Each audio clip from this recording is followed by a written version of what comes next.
The Book of Habakkuk, Chapter 1. The oracle that Habakkuk the prophet saw.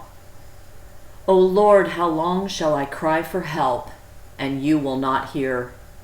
Or cry to you, violence, and you will not save?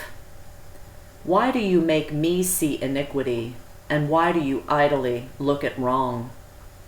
Destruction and violence are before me. Strife and contention arise.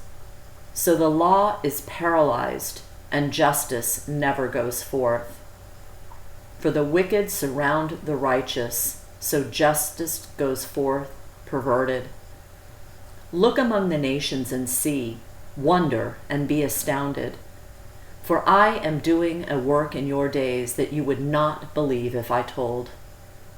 For behold, I am raising up the Chaldeans, that bitter and hasty nation who march through the breadth of the earth to seize dwellings not their own. They are dreaded and fearsome. Their justice and dignity go forth from themselves. Their horses are swifter than leopards, more fierce than the evening wolves. Their horsemen press proudly on. Their horsemen come from afar. They fly like an eagle, swift to devour. They all come for violence, all their faces forward. They gather captives like sand. At kings they scoff, and at rulers they laugh. They laugh at every fortress, for they pile up earth and take it. Then they sweep by like the wind and go on.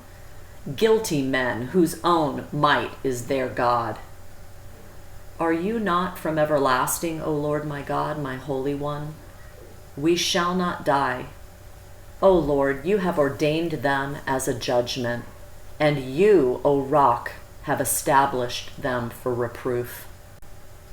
You who are of purer eyes than to see evil and cannot look at wrong, why do you idly look at traitors and remain silent when the wicked swallows up the man more righteous than he? You make mankind like the fish of the sea, like crawling things that have no ruler. He brings all of them up with a hook. He drags them out with his net. He gathers them in his dragnet, so he rejoices and is glad. Therefore he sacrifices to his net and makes offerings to his dragnet, for by them he lives in luxury, and his food is rich. Is he then to keep on emptying his net and mercilessly killing nations forever? Chapter 2. I will take my stand at my watchpost and station myself on the tower, and look out to see what he will say to me, and what I will answer concerning my complaint. And the Lord answered me, Write the vision, make it plain on tablets, so he may run who reads it.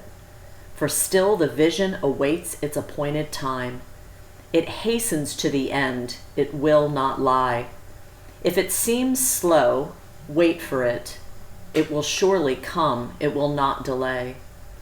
Behold, his soul is puffed up, it is not upright within him, but the righteous shall live by his faith. Moreover, wine is a traitor, an arrogant man who is never at rest. His greed is as wide as Sheol. Like death, he has never enough. He gathers for himself all nations and collects as his own all peoples.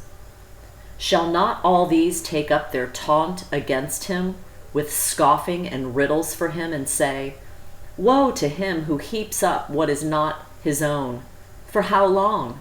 And loads himself with pledges. Will not your debtors suddenly arise, and those awake who will make you tremble? Then you will be spoil for them. Because you have plundered many nations, all the remnant of the peoples shall plunder you, for the blood of man and violence to the earth, to cities and all who dwell in them. Woe to him who gets evil gain for his house, to set his nest on high, to be safe from the reach of harm. You have devised shame for your house by cutting off many peoples. You have forfeited your life, for the stone will cry out from the wall, and the beam from the woodwork respond. Woe to him who builds a town with blood and founds a city on iniquity. Behold, it is not from the Lord of hosts that peoples labor merely for fire, and nations weary themselves for nothing. For the earth will be filled with the knowledge of the glory of the Lord as the waters cover the sea. Woe to him who makes his neighbors drink. You pour out your wrath and make them drunk in order to gaze at their nakedness. You will have your fill of shame instead of glory. Drink yourself and show your uncircumcision. The cup in the Lord's right hand will come around to you, and utter shame will come upon your glory. The violence done to Lebanon will overwhelm you, as will the destruction of the beasts that terrified them, for the blood of man and violence to the earth, to cities and all who dwell in them.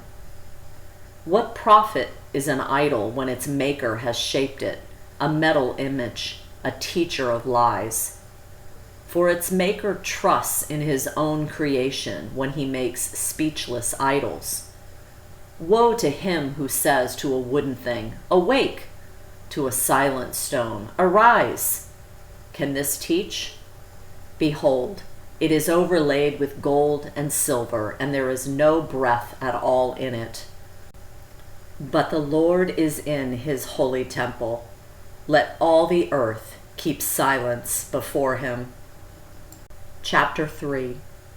A prayer of Habakkuk the prophet, according to Shigionoth. O Lord, I have heard the report of you and your work. O Lord, do I fear. In the midst of the years revive it. In the midst of the years make it known. In wrath remember mercy. God came from Teman, and the Holy One from Mount Paran. Selah. His splendor covered the heavens, and the earth was full of his praise. His brightness was like the light rays flashed from his hand, and there he veiled his power. Before him went pestilence, and plague followed at his heels. He stood and measured the earth.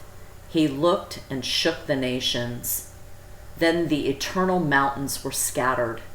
The everlasting hills sank low.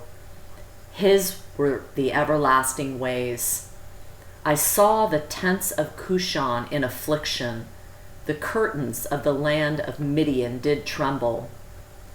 Was your wrath against the rivers, O Lord? Was your anger against the rivers, or your indignation against the sea when you rode on your horses on your chariot of salvation? You stripped the sheaf from your bow, calling for many arrows. Selah. You split the earth with rivers. The mountains saw you and writhed. The raging waters swept on. The deep gave forth its voice. It lifted its hands on high.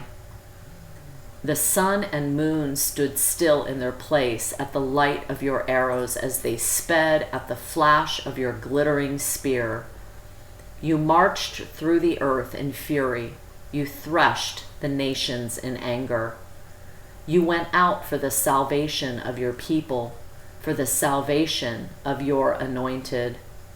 You crushed the head of the house of the wicked, laying him bare from thigh to neck. Selah. You pierced with his own arrows the heads of his warriors, who came like a whirlwind to scatter me, rejoicing as if to devour the poor in secret. You trampled the sea with your horses, the surging of mighty waters. I hear, and my body trembles. My lips quiver at the sound. Rottenness enters into my bones. My legs tremble beneath me. Yet I will quietly wait for the day of trouble to come upon the peoples who invade us. Though the fig tree should not blossom, nor fruit be on the vines, The produce of the olive fail, and the fields yield no food. The flock be cut off from the fold, and there be no herd in the stalls. Yet I will rejoice in the Lord. I will take joy in the God of my salvation. God, the Lord, is my strength. He makes my feet like the deer. He makes me tread on my high places.